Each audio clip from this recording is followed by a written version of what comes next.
10 class में पढ़ने वाले सभी बच्चों को एक बार पुनः मेरे YouTube चैनल में वेलकम है। आज हम लोग हिंदी विषय से दूसरे पाठ के रूप में देखेंगे कि यहाँ 20 के दांत जो पाठ दिया गया है, इस पाठ को यहाँ नलिन बिलोचन शर्मा के द्वारा रचित किया गया है। इस 20 के दांत के उद्देश्य के बारे में हम समझेंगे कि आखिर 20 के दांत इस पाठ का शीर्षक क्यों रखा गया है, क्या वजह है कि 20 का दांत रखा गया है, जिसमें एक यहाँ पे हम तुलना करेंगे कि एक ऐसे अमीर व्यक्ति के बारे में देखेंगे और एक ऐसे गरीब व्यक्ति के बारे में देखेंगे कि यहाँ अक्सर अमीर जो होते हैं गरीबों पे हावी होते हैं। इसी संबंध में नलिन बिलोचन शर्मा जी अपनी बातों को इस रचना के माध्यम से प्रस्तुत करने का काम किए हुए हैं, जिन रचनाओं के माध्यम से हम यह स्पष्ट रूप से समझ पाएंगे। जैसे सबसे पहले इस पाठ को समझने से पहले हम इस बात को समझें कि नलिन बिलोचन शर्मा जी जो है, इनका जन्म के बारे में हम समझेंगे कि जन्म 18 फरवरी 1916 ईस्वी को यहाँ पटना के जो बदरघाट एक स्थान होता है, उसी स्थान पे इनका जन्म हुआ था। वे जन्म से ही कहा जा सकता है कि पटना जो है भोजपुरी वासी जगह होता है, तो वे जन्म से ही भोजपुरी वासी थे, अर्थात उनका जो जन्म भाषा था वो भोजपुरी कहा जा सकता है। वे दर्शन के साथ साथ संस्कृत के प्रख्यात विद्वान यहाँ कहा जाता है कि महामहोपाध्याय पंडित रमावतार शर्मा के वे ज्येष्ठ पुत्र के रूप में जाने जाते हैं। माता का नाम इनका जो था वह रत्नावती शर्मा के नाम से जानी जाती हैं। उनके व्यक्तित्व के बारे में अगर हम चर्चा करते हैं तो व्यक्तित्व निर्माण में पिता का जो व्यक्तित्व होता है, पिता का जो पांडित्य की स्थिति होता है, उसी के साथ उनकी प्रगतिशील दृष्टि की भी बहुत बड़ी भूमिका इनके व्यक्तिगत विचारों पर देखने के लिए मिलता है। उनकी स्कूल की जो पढ़ाई होती है वो पटना के कॉलेजिएट स्कूल में ही पूरी होती है, और पटना के कॉलेजिएट स्कूल में इन्होंने पढ़ाई जब पूरी की है तो वे पटना विश्वविद्यालय से ही संस्कृत और हिंदी से इन्होंने एमए का डिग्री हासिल किया, और साथ में वे हरप्रसाद दास जैन कॉलेज आरा में, जो आप देखेंगे कि यहाँ आरा में एक कॉलेज है जो हरप्रसाद दास जैन के नाम से जाना जाता है, जो रांची विश्वविद्यालय के अंतर्गत आता है, और अंत में यहाँ पटना विश्वविद्यालय के प्राध्यापक के पद पर इन्होंने अपने आप को सुशोभित करने का काम किया। 1959 ईस्वी में वे पटना विश्वविद्यालय के हिंदी विभाग के अध्यक्ष के रूप में मनोनीत किए गए, और मृत्यु पर्यंत अगर कहा जाए, यानी कि इनका जब मृत्यु 12 दिसंबर 1961 ईस्वी को हो गया, तो उस समय तक इस पद पर इन्होंने अपने आप को सुशोभा बढ़ाने का काम करते रहे। हिंदी कविता में अगर हम देखते हैं कि पद यानी प्रपदवाद के रूप में, तो इसी के प्रवर्तक में एक नई शैली की आलोचना जो करने की बात आ रही है, तो ऐसे आलोचना करने के साथ साथ नलिन जी की जो रचनाएं हैं, इस प्रकार से आप दृष्टिकोण अपना रख सकते हैं कि साहित्य का दर्शन या साहित्य का इतिहास दर्शन आप यहाँ देखेंगे। इसके बाद आप देखेंगे कि मानदंड इन्होंने लिखा था। फिर यहाँ हिंदी उपन्यास में इन्होंने मुख्य रूप से इनकी जो कृतियां हैं, जैसे विशेषतः कहा जाता है कि प्रेमचंद साहित्य तत्व और आलोचना में आप देखेंगे कि आलोचनात्मक ग्रंथ के रूप में जैसे 20 के दांत, जिसको आज हम लोग अध्ययन करेंगे, आपके विषय वस्तु से है, और 17 असंग्रहित इनकी पूर्व छोटी कहानियां देखी जा सकती है। और कहानी संग्रह में जैसे आप केसरी का नाम सुनेंगे, केसरी कुमार तथा नरेश के साथ काव्य जो संग्रह इन्होंने किया था, नकेन के जो प्रपद है, और नकेन 2 यानी सदाल मिश्र के रूप में जो ग्रंथावली के रूप में आप देख सकते हैं, और खासकर अयोध्या प्रसाद खत्री स्मारक ग्रंथ के रूप में संत परंपरा और साहित्य आदि संपादित ग्रंथ के रूप में आप यहाँ पाएंगे। इस तरह से नलिन बिलोचन शर्मा जी के रूप में अगर हम समझें तो एक आलोचक के रूप में कह सकते हैं कि आलोचक के अनुसार ही जो प्रयोगवाद का वास्तविक प्रारंभ नलिन बिलोचन शर्मा की कविताओं से ही देखने के लिए मिलता है, और उनकी जो कहानियां होती है, यह कहानियों में मनोवैज्ञानिकता के तत्व यहाँ समग्रता से उभर कर सामने प्रस्तुत होते हुए नजर आता है। आलोचना में भी आधुनिक शैली के वे बहुत ही बेहद समर्थक रूप में जाने जा सकते हैं।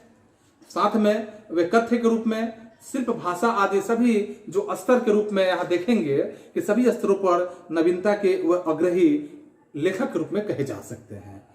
उन्होंने मुख्य रूप से परंपरागत दृष्टि और शैली के रूप में जो निषेध का यहाँ पे प्रयोग है तथा आधुनिक दृष्टि का इन्होंने समर्थन करने का काम किया है और आलोचना की। अगर उनकी भाषा जो है यह गुठी हुई और एक तरह से कहा जाए तो संकेतात्मक के रूप में देखा जा सकता है। उन्होंने अनेक पुराने शब्दों को नए जीवन देने का भी काम करने का प्रयास किया है, जो आधुनिक साहित्य में पुनः वैसे पुराने जो शब्द हैं वह प्रतिष्ठित होते हुए नजर आता है।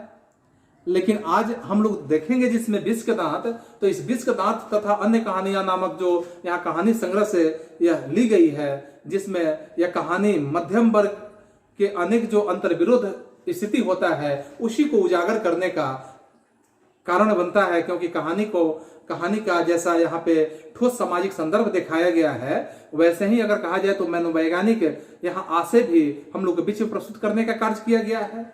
आर्थिक कारणों को या आर्थिक कारणों से अगर हम देखेंगे तो मध्य वर्ग के भीतर ही एक और, जैसे सेन साहब का नाम हम देखेंगे, सेन साहब के जिक्र को समझेंगे, जैसे ही एक श्रेणी उभरते हुए नजर आता है जो अपनी महत्वाकांक्षा और सफेदपोशी के भीतर जो लिंग भेद जैसे स्थिति होता है, यानी सेन साहब के अंदर लिंग भेद करने का यहाँ पे व्यंग्यात्मक शब्दों में यह प्रयोग किया गया है। और खासकर जैसे कि एक लिंग भेद के साथ साथ जो कुछ संस्कार यहाँ पे छिपे हुए नजर में दृष्टिगत किया गया है। तो दूसरी ओर यहाँ देखेंगे गिरधर जैसे नौकरी पेशा जो निम्न मध्यम वर्गीय परिवार के व्यक्ति हैं, ऐसे व्यक्ति की श्रेणी में यह जब समझा जाता है तो अनेक तरह के थोपी गई जो बंदिशें होती है, अनेक तरह की जो उन पे व्यवस्थाएं थोप दी जाती है, ऐसे व्यवस्थाओं के बीच में ही अपने अस्तित्व की बहादुरी के साथ और साहस के साथ वे अपने आप को बचाए रखने के लिए हमेशा संघर्षरत रहते हैं। यह इनकी सोच है। इस कहानी के माध्यम से या यह जो इनकी कृति है, इस कृति के माध्यम से हम कह सकते हैं तो यह कहानी इस प्रकार से वर्णित किया गया है कि समाज में जो भेदभाव की स्थिति है, जो आक्रामक स्वार्थ की स्थिति होता है और जो छाया में पलते हुए प्यार दुलार के जो कुपरिणाम यहाँ पे देखने के लिए मिलता है, ऐसे ही उभरती हुई सामाजिक जो समानता है, इसमें मानवाधिकार की अगर महत्वपूर्ण यहाँ पे अगर हम देखें तो इसकी बानगी पेश करते हुए यह कहानी नजर आता है। अब हम चलते हैं मुख्य कहानी की तरफ। इस कहानी को एक बार आप ध्यानपूर्वक सुन लेंगे तो मुझे उम्मीद है कि इससे संबंधित हर तरह के प्रश्नों को आप आसानी से सॉल्व कर सकते हैं। इसलिए इस कहानी को आप सुनने के साथ साथ मेरे YouTube चैनल को भी नीचे सब्सक्राइब कर ले।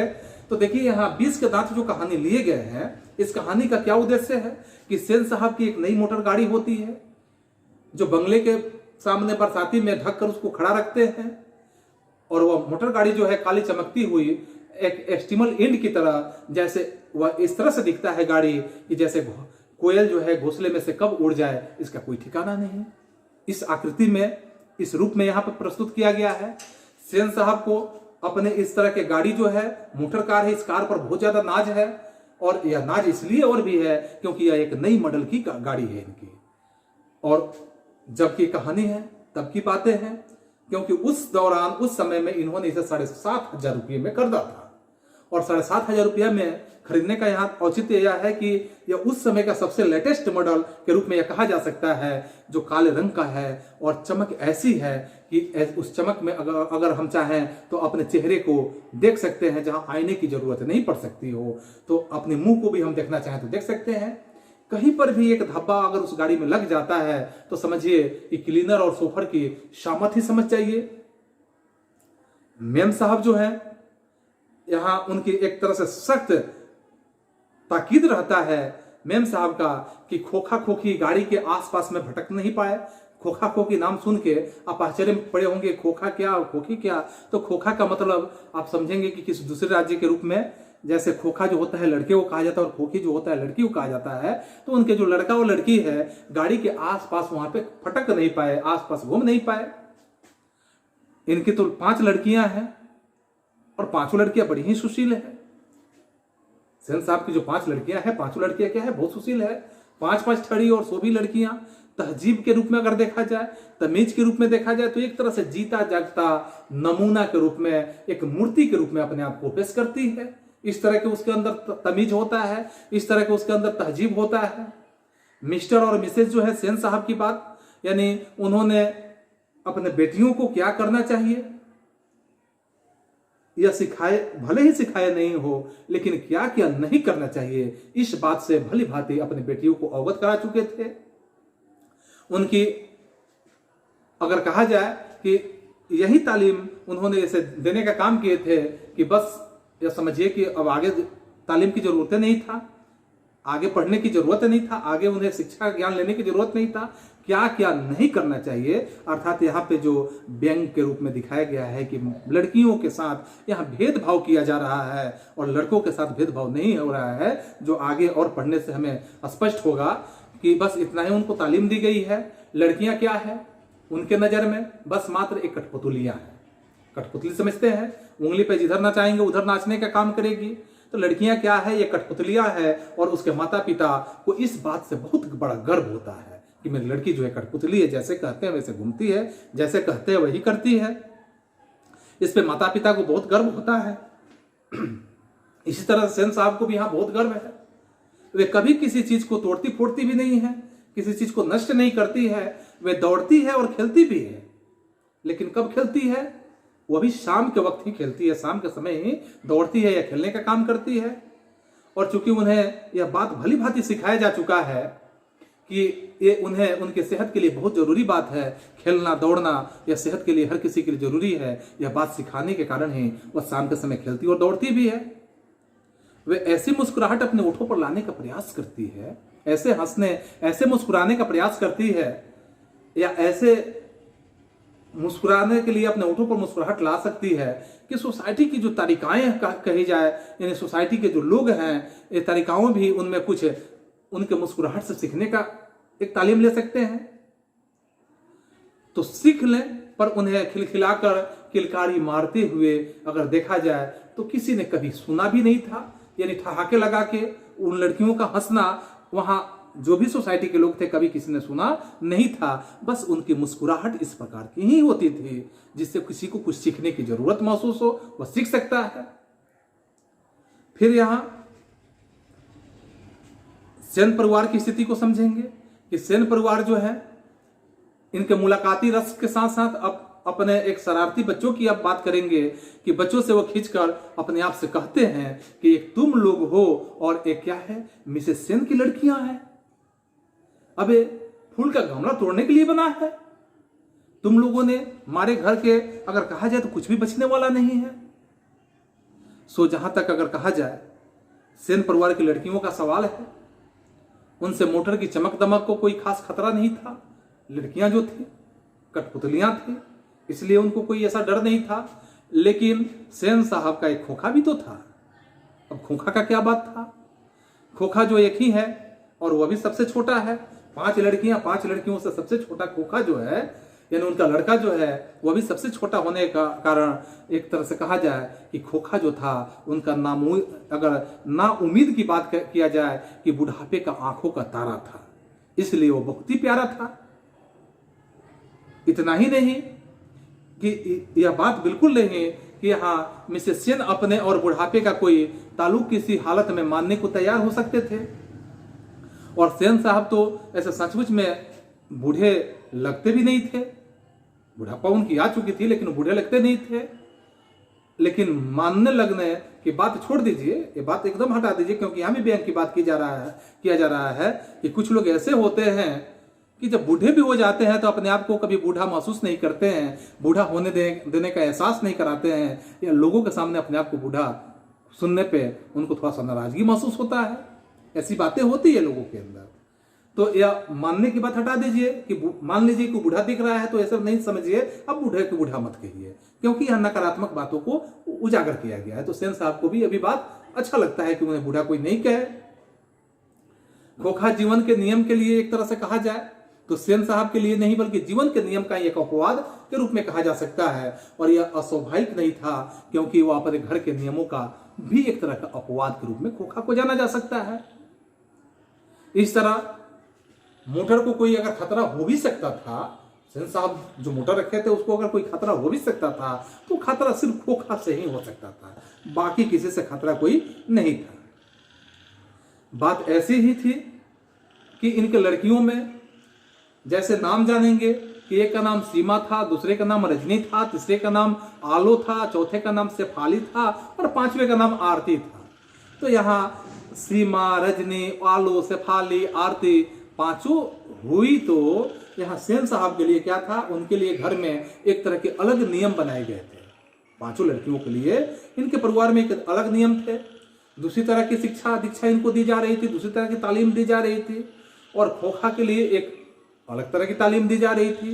यानी दोनों में देखिए कितना भेदभाव की बात यहाँ पे किया जा रहा है कि खोखा के लिए अलग तालीम, लड़कियों के लिए अलग तालीम, और इस तरह से दोनों के बीच में एक तरह का भेदभाव स्पष्ट होता है। बातें मिलाकर कही जाए तो खोखा जो था अपने बाप का जो बेटा ठहरा, यानी खोखा अपने बाप का बेटा ठहरा, और जब अपने बाप का वो बेटा ठहरा, आखिर खोखा तो खोखा ही था, और उसे आगे चलकर इंजीनियर जो बनना था सेन साहब के हिसाब से।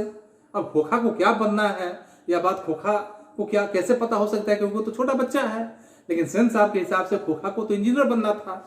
अभी से उसमें इसके कुछ जो अंश कहे जा सकते हैं, इंजीनियर बनने के गुण कहे जा सकते हैं, इंजीनियर बनने के जो अंदेशा कहे जा सकते हैं, उसके लक्षण उसमें दिखाई देने लगे थे। और ऐसे लक्षण क्या दिखाई दे रहे थे, जिसमें इसलिए ट्रेनिंग भी उससे वैसे ही दी जा रही थी। खोखा को पिताजी के द्वारा, सेन साहब के द्वारा उस खोखा को उसी तरह की ट्रेनिंग दी जा रही थी। बात यहाँ यह बन गई थी कि खोखा के जो दुर्ललित अगर कहा जाए कि स्वभाव के अनुसार ही सेन के सिद्धांत को भी अगर यहाँ बदल लिया था, और खासकर ऐसा अक्सर देखने के लिए मिलता है कि सेन परिवार के दोस्त जब आते हैं तो इनके जब भी दोस्त आते हैं भड़कीले ड्राइंग रूम में बैठते हैं, और तो और बातचीत के लिए विषय का जब अभाव होता है, जब भी उनके कोई मेहमान आते हैं, कोई दोस्त आते हैं, तो जब भी बातचीत के विषय का अभाव होता है तो वहां पे क्या होता है कि अभाव होने के बाद चर्चा फिर निकल पड़ती है खोखे की कि किसका लड़का क्या करेगा, किसका लड़का क्या नहीं करेगा। तब सेन साहब बड़ी अपनी मौलिकता और एक तरह से कहा जाए कि दूरदेशी विचारों के माध्यम से या इसके साथ एक तरह से अपनी बातों को फरमाने का काम करते हैं, और ऐसे फरमाते हैं कि वो अपने लड़के को तो अपने ढंग से ट्रेन करने का काम करेंगे, बिना पूछे बिना कहे अपनी बातों को रखने का काम करते थे अपने दोस्तों के बीच में, कि अपने ढंग से ट्रेन करेंगे। करेंगे क्या, बल्कि कर रहे हैं, या करने की बात नहीं है, बल्कि कंटिन्यू है, हो रहा है, या काम हम कर रहे हैं कि अपने बच्चे को अपने ढंग से हम ट्रेन करेंगे। आजकल की पढ़ाई लिखाई तो बिल्कुल फिजूल है। आजकल की पढ़ाई लिखाई करने की क्या जरूरत है, एकदम फिजूल है सेन साहब के हिसाब से। वह तो एक अपनी तरह बिजनेसमैन बनाने के लिए, और बिजनेसमैन इंजीनियर बनाना चाहते हैं, मैंने ऐसा इंजीनियर बने कि वो बिजनेसमैन इंजीनियर बने, उसी तरह के इंजीनियर बनाने के चक्कर में यहाँ पे सेन साहब लगे हैं अपने खोखा के लिए। खासकर अब देखिए ना यहाँ बातें, सेन साहब अपने आप को कहते हैं कि खोखा 5 साल का हो रहा है, अभी मात्र 5 साल का मेरा बेटा खोखा हो रहा है।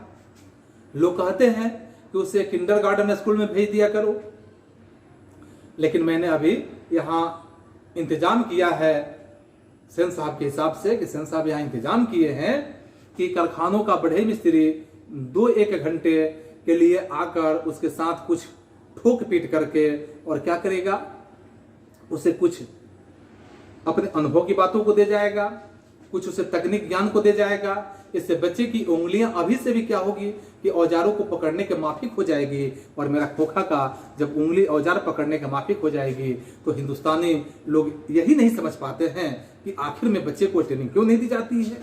जब उंगली या औजार पकड़ने का माफिक हो जाएगी तो समझिए कि अगर ऐसा जो नहीं करता है वह सही अर्थों में हिंदुस्तान की भी यहाँ पे कल्पना करें कि हिंदुस्तानी लोग यही नहीं करते हैं, इसीलिए वो असफल हो जाते हैं। लेकिन आगे देखिए होता क्या है, एक दिन की स्थिति ऐसा आता है, एक दिन का दशा ही इस तरह का होता है कि ड्राइंग रूम में सेन साहब के कुछ दोस्त बैठे अपने में गपशप कर रहे थे, और जब गपशप कर रहे थे उनमें से एक साहब जो थे साधारण हैसियत के ही थे, जिनकी हैसियत बहुत बड़ी नहीं थी, तो हैसियत के अखबार नवीस के रूप में उन्हें जाना जा सकता है कि वे अखबार नवीस हुआ करते थे, और सेनों के दूर के एक तरह से वो रिश्तेदार के रूप में भी कहे जा सकते हैं। साथ में उनका लड़का भी था, अर्थात उस अखबार नवीस का लड़का भी उनके साथ में आया हुआ था, जो था तो खोखा से छोटा, उम्र में खोखा से वो काफी छोटा था, पर बड़ा ही समझदार और होनहार लगता था वो लड़का। तो ये बात सेन साहब को कैसे बर्दाश्त हो सकती है, क्योंकि हर किसी को अपना कार्य बहुत ही अच्छा लगता है, दूसरे का कार्य बुरा लगता है।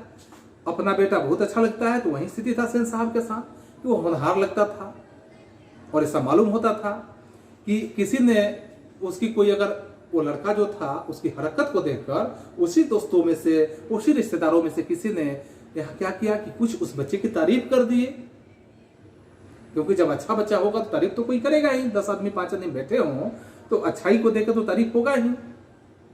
और उन साहब से पूछा कि बच्चा स्कूल तो जाता होगा, जो अखबार नवीस थे उनसे पूछा गया उस महाशय के द्वारा। इससे पहले अगर पत्रकार साहब अभी बोलते हैं तब तक देखिए सेन साहब बीच में टपक पड़े, पूछने वाला कोई और अखबार नवीस साहब से। अखबार नवीस साहब अभी बोलते तब तक सेन साहब बीच में टपक गए, जिनको जरूरत नहीं था, दाल भात में मुसलचंद। तो वे अभी जवाब देते तब तक वो बीच में टपक पड़े। और सेन साहब ने क्या किया, शुरू कर दिया अपनी बातों को। पत्रकार महोदय चुपचाप सुनते रहे, मुस्कुराते रहे, क्योंकि उनको समझ में आ गया था कि हाँ ये बेमतलब की बातें करते हैं, दाल भात मुसलचंद, जो मैंने अभी बताया। जब उनसे फिर पूछा गया कि अपने बेटे के विषय में उनका क्या ख्याल है, तब उन्होंने, अब देखिए हसन साहब ने फिर से क्या कहा, मैं चाहता हूं कि वह, जैसे हसन साहब के सामने उस अखबार नवीस ने बताया कि मैं चाहता हूं कि वह जेंटलमैन जरूर बने और जो कुछ भी बनना चाहता है बने, उसका काम है, उसे पूरी आज़ादी रहेगी मेरे तरफ से, मैं पूरी तरह से आज़ाद रखूंगा, वह जो बनना चाहता है बने, मैं उसके साथ हूं। सेन साहब इस उत्तर से के रूप में जब सुने तो इस उत्तर के शिष्ट पर और प्रछन्न व्यंग पर मन ही मन अपने आप में ऐंठ कर रह गए, अर्थात अपने अंदर से वे जलने लगे। और ऐसे जलने लगे तभी बाहर शोरगुल की आवाज सुनाई दिया, और शोरगुल की आवाज सुनकर सेन साहब उठने लगे। तो उनके मित्रों ने भी जाने की इच्छा प्रकट की, जो भी मित्र बैठे हुए थे सबने जाने की इच्छा प्रकट की, और उन्हीं के साथ वे भी बाहर निकले। सेन साहब का सोफर जो था एक औरत से उलझ रहा था, और जब वो औरत से उलझ रहा था तो औरत के पास भी एक 5-6 साल का बच्चा था, वो खड़ा था, जिसे वो बार बार रोकने की कोशिश कर रही थी, क्योंकि बच्चा जो था बार बार उस सोफर की तरफ झपटने का प्रयास कर रहा था। सेन साहब को देखकर अब बिल्कुल औरत सहम गई, डर गई, भयभीत हो गई। सोफर ने यहां साहब की ओर बढ़कर अदब के साथ कहा, सेन साहब से क्या कहा, बहुत ही अदब से कहा, देखिए साहब, मदन गाड़ी को छू रहा था, गाड़ी गंदी हो जाती तो मैंने मना किया, तो लगा कहने जा जा, तो मैंने उसे पकड़कर अलग कर दिया, इसमें कौन बड़ी बात किया मैंने। इस पर मुझको वो मारने दौड़ा। अब उसकी मां भी आकर खाम खाम मुझसे उलझ रही है, मुझसे झगड़े कर रही है, वो अपना सफाई दे रहा है सेन साहब से। मदन की मां अभी कुछ कहना चाह रही थी, वो अभी कुछ कहती ही तब तक देखिए सेन साहब अपना क्या करते हैं, लेकिन सेन साहब बीच में ही टपक पड़े और वे सटे होठों को देखकर चुप रह गई, क्योंकि उसे भय हो गया कि सेन साहब कुछ उल्लू बातें न कर दें, कुछ ऐसी बातें न कह दें। सेन साहब ने बड़े संयत और कठोर स्वर में उस औरत से कहा, मदन की मां, मदन को ले जाओ और देखना वह फिर ऐसी हरकत न करे।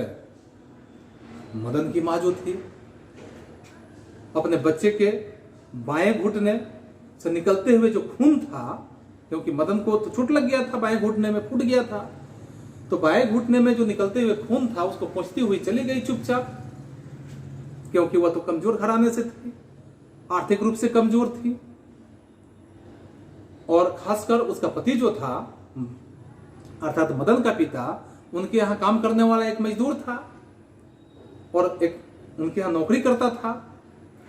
तो ड्राइवर ने शायद, ऐसे उम्मीद किया जा सकता है कि पैरों से जो खून निकल रहा था, तो ड्राइवर ने शायद उसको धकेल दिया था, इसलिए उसके घुटने फूट गए थे और वह गिर पड़ा था जमीन पे, घुटने में चोट आ गई थी, फूट गया था। लेकिन एक मामूली किरानी का बेटा, अगर सोचा जाए तो एक मामूली किरानी के बेटे को सेन साहब के ड्राइवर ने धक्का दे दिया और उसे चोट आ गई, इसमें कौन बड़ी सी बात हो गई, क्योंकि उन्हीं का ड्राइवर है, उन्हीं का लड़का है, ड्राइवर का लड़का है, तो इसमें कौन सी बड़ी आफत आ गई, एक बहुत बड़ी बात नहीं है, क्योंकि मामूली किरानी है।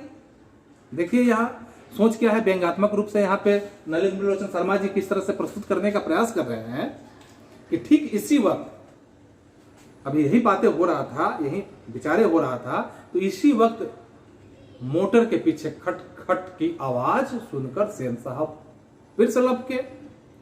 सोफर भी दौड़ा और लोग सीढ़ियों से उतरकर क्या करने लगे, अपनी अपनी गाड़ी की तरफ चल दिए।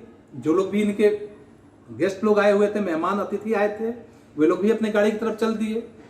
सभी ने देखा एक अजब सा दृश्य।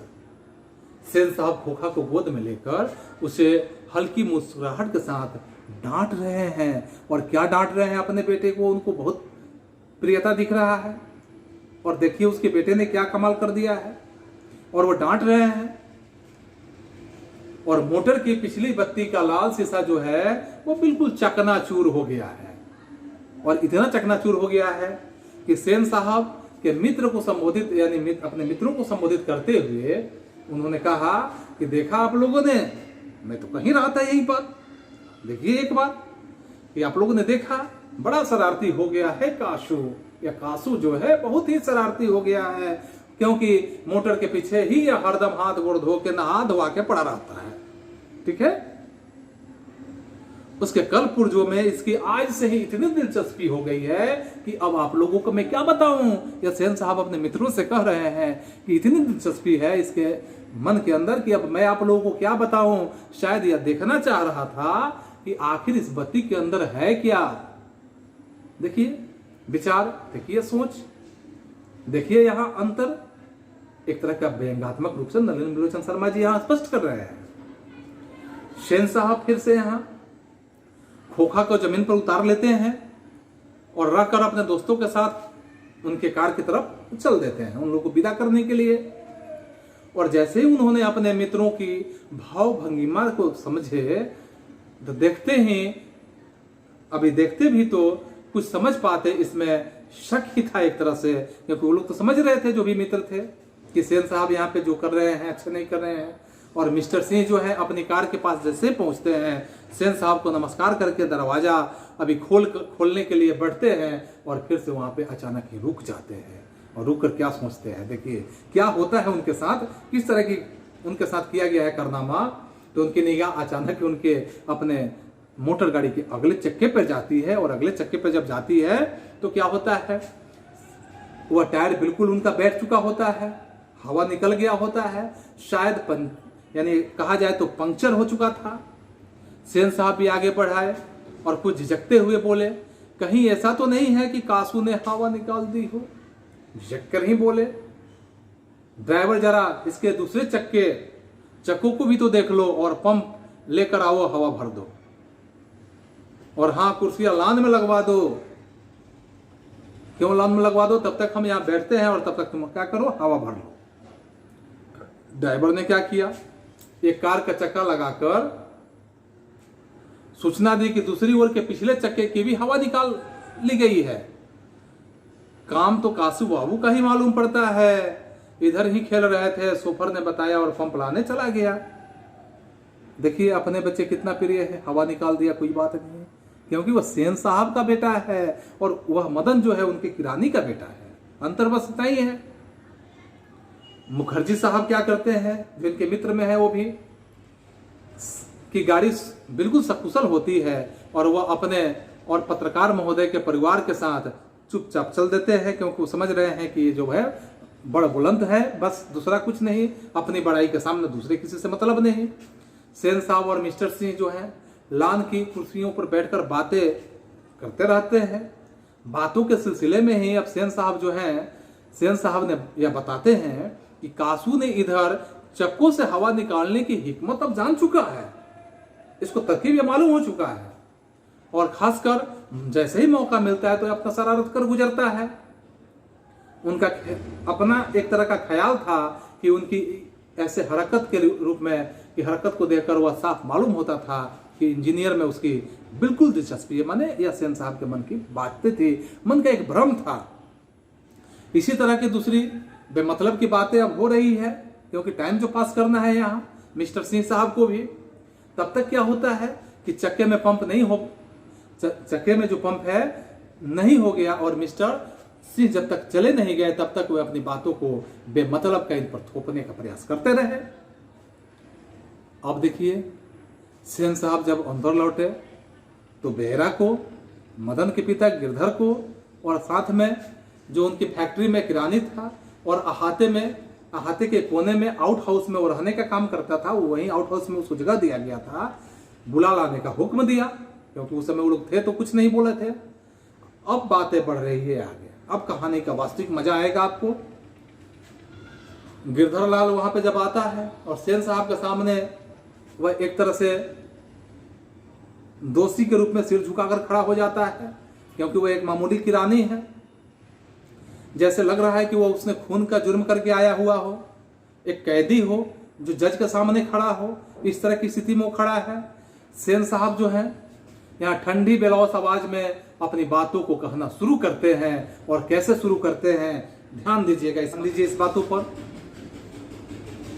कि देखो गिरधर, मदन आजकल सुख हो गया है और मैं तुम्हारी और उसकी भलाई बिल्कुल चाहता हूं।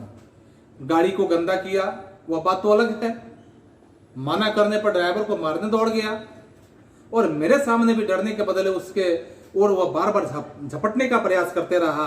ऐसे ही लड़के आगे चलकर गुंडे बनते हैं, चोर बनते हैं और डाकू बनते हैं। ऐसी बातों को उन्होंने धड़ल्ले आवाज में सुना डाला। गिरधर कभी कभी जी कह देता, कभी सेन साहब का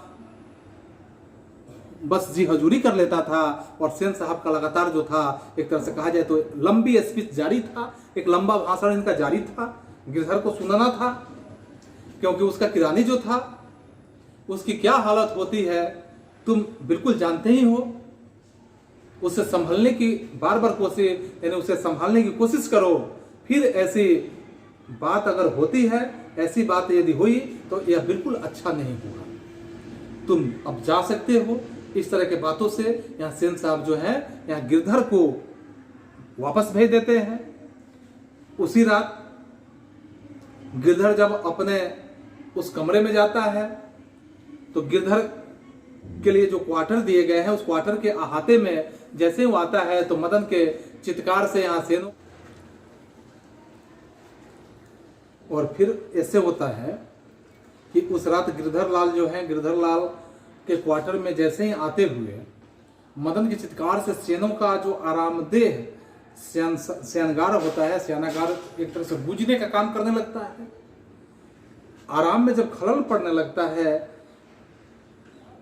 सेन साहब को, तो खलल पड़ने से कुछ झुझला जाते हैं मन में, और झुझलाने के बाद जो पिता सेन ने धर्मपत्नी से बड़ी ही समझदारी से बात करने का काम करते हैं, और ऐसे समझदारी से अपनी बातों को कहते हैं कि गिरधर खुद समझदार आदमी है।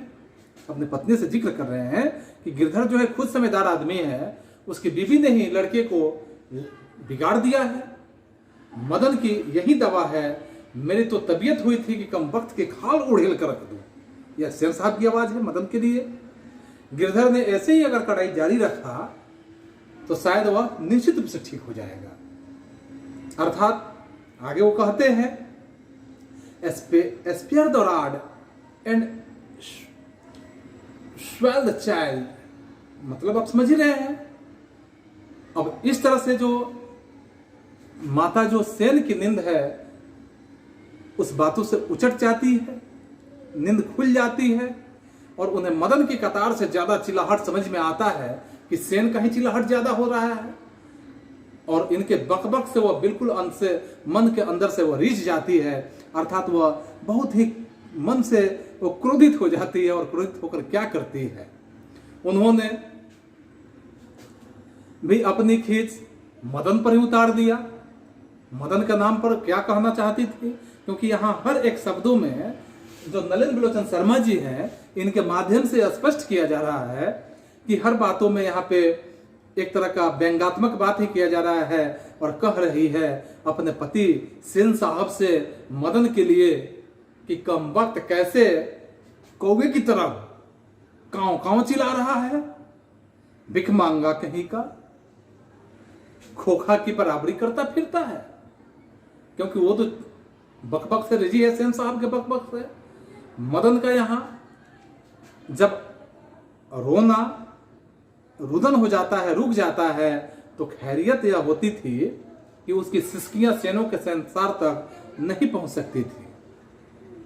लेकिन दूसरे दिन की बात देखिए, यह बात खत्म होने वाली नहीं थी, क्योंकि यहां बातें और बढ़ने वाली है। मुख्य कहानी का हिस्सा तो अभी है 20 के दाम, जिसमें मदन का यह जो दृश्य होता है, इस दृश्य में लेकिन दूसरे दिन जब यहाँ बिल्कुल एक बेढब मामला सा प्रतीत होने लगता है और शाम का वक्त होता है, खेलता कूदता खोखा जो है बंगले के हाथे की जो बगल वाली गली है, उस गली में जा निकलता है और खेलने लगता है।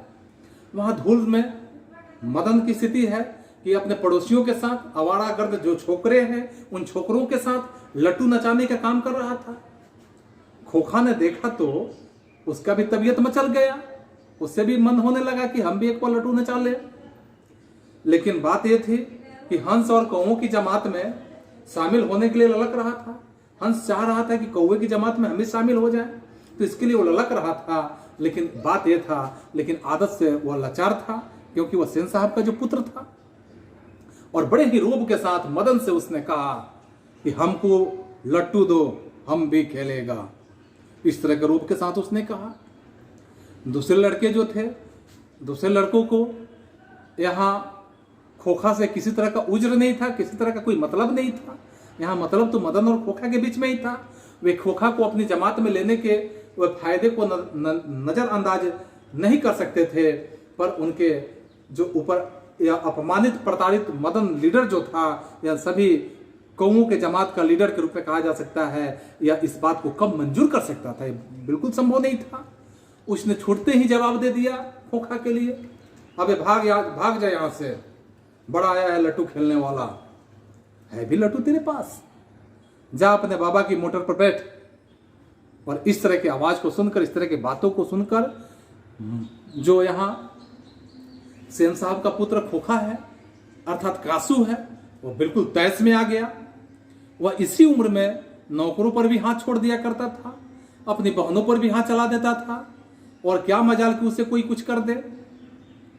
उसने आओ देखा न ताओ मदन को एक घुसा रसीद कर दिया। जैसे ही उसने मदन को एक घुसा रसीद कर दिया तो क्या होना था, अब तो आप देख रहे हैं यहाँ कहानी के माध्यम से। मदन भी जो था चोर गुंडा डाकू होने वाला मदन, क्योंकि उसे चोर गुंडा डाकू के रूप में संबोधित किया गया था, वह भी कम मानने वाला था।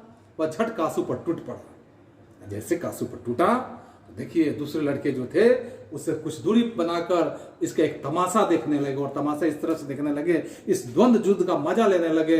लेकिन यह लड़ाई जो थी हड्डी और मांस की लड़ाई कही जा सकती है। यह लड़ाई जो थी बंगले और यानी बंगले के पिल्ले और गली के कुत्ते की लड़ाई कही जा सकती है। यह लड़ाई कही जा सकती है अहाते में अगर यह लड़ाई हुई रहती तो कासू वहां शेर बन जाता, लेकिन बात जो थी अहाते से बाहर की लड़ाई थी। वहां से तो 1 मिनट बाद ही वह रोता हुआ अपना जान बचाकर वह वहां से भागने लगा। महल और झोपड़ी की लड़ाई में आप भली भांति जानते हैं कि अक्सर जो जीतने का बात होता है तो वहां महल वाले ही जीतते हैं, झोपड़ी वाले की तो हार निश्चित होती है।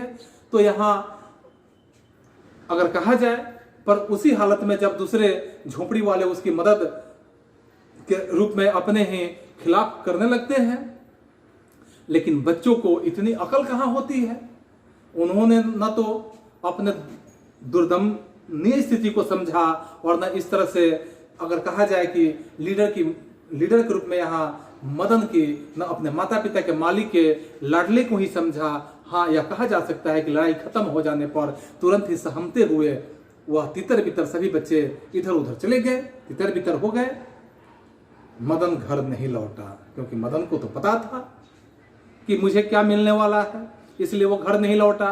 लेकिन जाता भी तो कहां जाता, छोटा सा बच्चा था।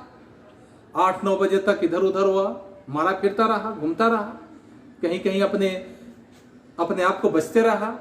फिर जब भूख लगी तो क्या किया, तो गली के दरवाजे से मदन ने आहिस्ता आहिस्ता घर में घुसा। लेकिन उनके मार खाना एक तरह के लिए कहा जाए तो मदन के लिए मामूली सी बात बन गई थी, क्योंकि उसे हमेशा घर में मारपीट मिलते रहता था। डर था तो यही कि आज मार और दिनों से कुछ ज्यादा ही मिलने वाला है। लेकिन अब उसके सामने दूसरा कोई तो उपाय भी नहीं था, दूसरा कोई चारा ही नहीं था। वह पहले रसोई घर में धीरे से घुसा आहिस्ते रूप में। वहां पे मां नहीं थी। बगल के सोने वाले कमरे से एक तरह की बातचीत की आवाजें आ रही थी। उसने इत्मीनान के साथ पहले भरपेट खाना खा लिया, क्योंकि उसे मालूम था कि मुझे कुछ और मिलने वाला है। फिर दरवाजे के पास जाकर अंदर की बात, माता और पिता की जो गुपचुप की बातें हो रही थी, उसको सुनने का प्रयास करने लगा। उसने जब ये बात को सुना तो बहुत ताजुब हुआ उसे। एक तरह से आश्चर्य कहा जा सकता है कि मदन को इससे बड़ा आश्चर्य कभी हुआ भी नहीं था। उसके बाबू गरज तरज नहीं रहे थे इस बार। मदन जब मरा था इस पर वो गरज तरज नहीं रहे थे, बल्कि उसकी अम्मा ने कोई बात जब पूछी उसके पापा से, गिरधर लाल से, तो जिसे वह ठीक से नहीं सुन सका, तो उसके पापा ने या उसके बाबू ने झला कर कहा, थोड़ा सा क्रोध में कहा, अरे भाई बतलाया तो। साहब ने सिर्फ यही कहा, आज से तुम्हारी कोई जरूरत नहीं, कल से मकान छोड़ देना और अपनी तनख्वाह ऑफिस से ले लेना।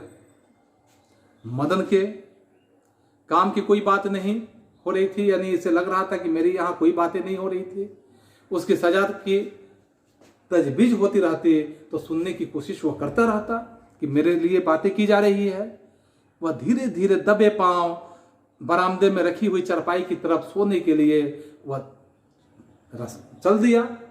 अंधेरे में उसका पैर एक लोटे से टकरा गया, लेकिन लोटे से जो ठन की आवाज आई, यह आवाज सुनकर गिरधर जब बाहर निकला तो मदन की अम्मा जो थी भी उसके साथ में निकली। मदन चौंक कर घूम गया। उसे लगा कि अब तो हो गया मेरा खैर, और मार खाने की तैयारी में अपने छाती को अपने हाथों से बांधकर खड़ा हो गया। देखिए कितना लाचार मदन है, अपने छाती को हाथों से बांधकर वह खड़ा हो गया और चुपचाप वो खड़ा रहा ताकि मुझे मार लिया जाए। मदन अक्सर अपने पिता के हाथों से पिटाने का ही काम किया करता था। बहुत पीटने पर रोता भी था, मगर बहादुरी के साथ ही रोता था। यह बात तो थी उसके अंदर। गिरधर जो था निसहाय था। निष्ठुरता के साथ क्या किया कि मदन की ओर बढ़ा। मदन ने अपने दांत को भिचोच लिया, यानी दबा लिया कि अब मुझे चोट मिलने वाली है। लेकिन गिरधर मदन के बिल्कुल जब पास आ गया था कि अचानक वह ठिठक गया। उसके चेहरे से नाराजगी का बादल छट गया और उसने लपक कर क्या किया कि मदन को हाथों में उठा लिया। मदन बिल्कुल हक्का बक्का अपने पिता को ही देखते रह गया और यही देख रहा था कि उसे याद नहीं था इस बात पे कि उसके पिता ने कब उसे इस तरह से प्यार करने का काम किया था। अगर कभी किया भी था तो गिरधर उसी बेपरवाही, उल्लास और गौरव के साथ बोल उठा कि जो किसी के लिए भी नौकरी से निकाले जाने पर ही ये कहा जाए कि मुमकिन हो सकता है। और उसने कहा कि शाबाश बेटा, एक तेरा बाप यहां है और तूने तो बेखोखा के 2 दांत तोड़ डाले, यानी कि वही 2 दांत जो थे वो 20 के दांत थे। और उसने ठहाके लगाकर हंसना शुरू किया, हा हा हा हा। तो इस तरह से आपने यहाँ देखा कि यहाँ महल वाले और झोपड़ी वाले में तो हार हमेशा झोपड़ी वालों की ही होती है और जीत हमेशा महल वालों की ही होती है। यही कहानी यहाँ 20 के दांत के रूप में है। तो यह कहानी के संबंध में कई तरह के प्रश्न होंगे, जिस प्रश्नों को आप आसानी से अगर सुनेंगे तो आप बिल्कुल आसानी से लिख सकते हैं। आज के लिए हम लोगों का यह कहानी समाप्त होता है। फिर हम मिलते हैं अगले क्लास में। तब तक फिर आप सभी को एक बार पुनः धन्यवाद।